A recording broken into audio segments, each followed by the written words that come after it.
السلام علیکم میرے پیارے بھائیوں اور بہنوں۔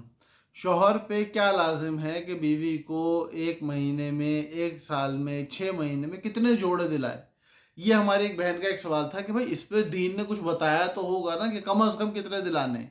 تو اس کے حوالے سے ایک ٹھیٹ فقہی رائے ہے، لیکن اس سے پہلے چند شرائط ہیں۔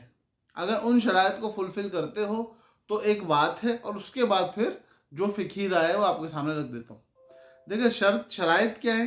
شرائط یہ ہیں کہ نمبر 1، اسراف نہ ہو، ناجائز قسم کے کپڑے نہ خریدے جا رہے ہوں، تبذیر نہ ہو، جائز کپڑے تو خریدے جا رہے ہیں لیکن اپنی اوقات سے زیادہ خرچ کر کے خریدے جا رہے ہیں۔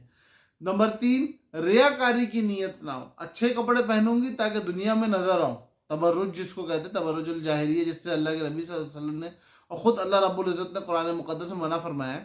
اگر یہ چیزیں نہیں ہیں، اپنے باپ کے لیے، اپنے بھائی کے لیے بننا سنورنا، اپنی اولاد کے لیے بننا سنورنا عورت کے لیے باعث ثواب ہے، تو اگر اس نیت سے ایک عورت اپنے آپ کو تیار کرنے کے لیے کپڑے خرید رہی ہے تو اپنی وسعت کے اندر رہتے ہوئے سہولت اور آسانی کے ساتھ جتنے چاہے خریدے، شوہر جتنے چاہے اپنی بیگم کو دلائے، اس میں کوئی حرج نہیں ہے۔ لیکن اپنے شوہر پہ بوجھ ڈالنا اور زبردستی اس کو تنگ کرنا، اس کی اجازت نہیں ہے۔ ہاں، البتہ شوہر پہ یہ بات لازمی ہے کہ ہر 6 مہینے میں ایک جوڑا، اور ہر وقت اپنی بیوی کے پاس واجبی تن ڈھکنے کے لیے کپڑے کا موجود ہونا، یہ شوہر کی ذمہ داری ہے کہ وہ اپنی بیوی کے لیے پورا کرے گا۔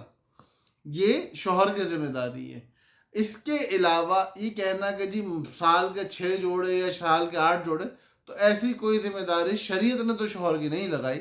ہاں، معاشرہ کچھ بھی کہتا رہے، اس کا کچھ کر نہیں سکتے، آج کل ویسے ہی کپڑوں کا طوفان آیا ہوا ہے۔ تو خیر، یہ وہ معاملہ ہے جو میاں بیوی اپنی باہمی رضامندی اور باہمی مشورے سے طے کر سکتے ہیں۔